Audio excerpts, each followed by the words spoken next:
ये एक रहस्यमय कहानी है। अंतिम चरणों में राजा के साथ क्या हुआ, हम आगे जानेंगे। तो चलिए कहानी शुरू समय करते की हैं। बात है। एक राज्य में राजा वीरसेन और रानी तृष्णा का राज्य था। उनका राज्य सुख समृद्धि से भरा था और प्रजा उनकी निस्वार्थ सेवा के लिए उन्हें बहुत मानती थी। राजा वीरसेन निडर और साहसी थे, जबकि रानी तृष्णा अपनी सुंदरता और बुद्धिमानी के लिए प्रसिद्ध थीं।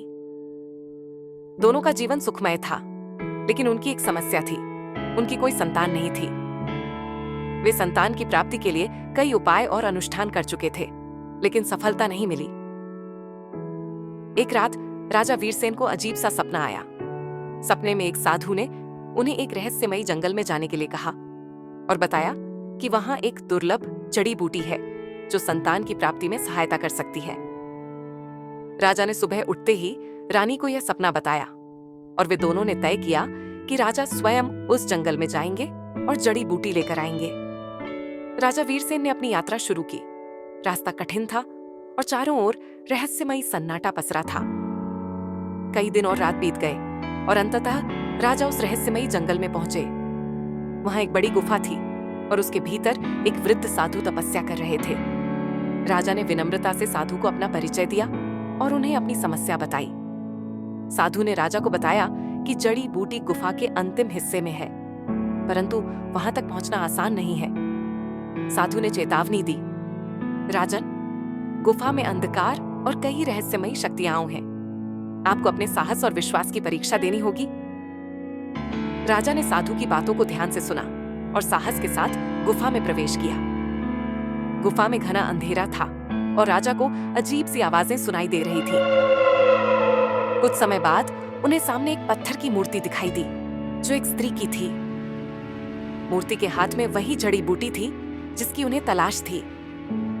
लेकिन जैसे ही राजा उस मूर्ति के पास पहुंचे, मूर्ति ने अचानक अपनी आंखें खोल दी और बोली, जो कोई इस जड़ी बूटी को छूता है उसे एक शर्त माननी होगी। राजा चौंक गए। मूर्ति ने अपनी शर्त बताई, इस जड़ी बूटी को ले जाने के बाद तुम्हारी एक अनमोल वस्तु तुमसे छिन जाएगी। राजा कुछ क्षण सोच में पड़ गए। उनकी इच्छा थी कि उनके राज्य को एक उत्तराधिकारी मिले, इसीलिए उन्होंने शर्त स्वीकार कर ली और जड़ी बूटी लेकर अपने राज्य की ओर लौट पड़े। राजा के लौटने पर रानी तृष्णा ने उनका स्वागत किया। कुछ दिनों बाद रानी गर्भवती हो गई और पूरे राज्य में खुशी की लहर दौड़ गई। 9 महीने बाद रानी ने एक सुंदर और स्वस्थ पुत्र को जन्म दिया। राजा, रानी और पूरा राज्य इस सुखद अवसर का जश्न मना रहे थे। लेकिन जश्न के अगले ही दिन कुछ अजीब घटित हुआ। राजा अचानक बीमार पड़ गए और उनकी हालत दिन प्रतिदिन बिगड़ने लगी। राजवैद्य ने भी उनकी बीमारी का कोई इलाज नहीं पाया। धीरे धीरे राजा कमजोर होते गए और एक रात उन्होंने रानी से कहा, मुझे ऐसा लग रहा है कि गुफा की मूर्ति ने जो शर्त रखी थी वही अब पूरी हो रही है। शायद मेरी जिंदगी ही वह अनमोल वस्तु थी जिसे मुझे खोना था। रानी की आंखों में आंसू थे, पर वह इस सच को स्वीकार नहीं कर पा रही थी। और फिर एक अंधेरी रात राजा वीरसेन ने आखिरी सांस ली।